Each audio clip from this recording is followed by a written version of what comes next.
Idelalisib, and actually most of the drugs in this class have been associated with some level of transaminitis, and that means elevation of liver tests.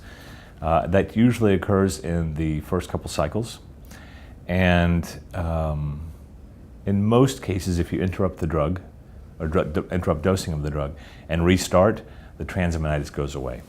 The early reports, and these are early because there's not a lot of patients on the studies yet with the Insight drug, suggest that transaminitis could potentially be lower. They're reporting transaminitis or elevated liver function test numbers of less than 5% of patients. And that's different than what we've seen with some of the other PI3K inhibitors, where it's usually somewhere around 30 to 40%. Other side effects that I've seen, both published and personally when I've treated patients with this drug, are inflammatory conditions. As I mentioned, colitis.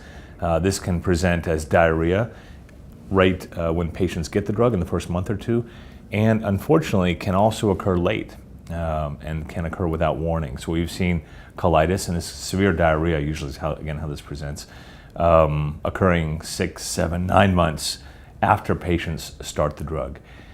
We have done biopsies in patients that develop these side effects, and it looks like, again, this is immune-mediated. Many biopsies of the colons in patients who developed these side effects were infiltrated with T cells and inflammatory cells, again, suggesting that patients were having an immune flare, and this was leading to colitis.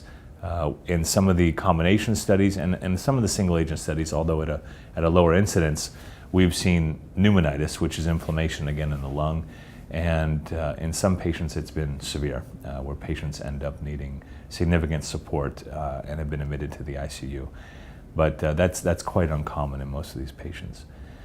So my recommendation to clinicians that are using these drugs in practice is watch out for inflammatory conditions, meaning pneumonitis and colitis.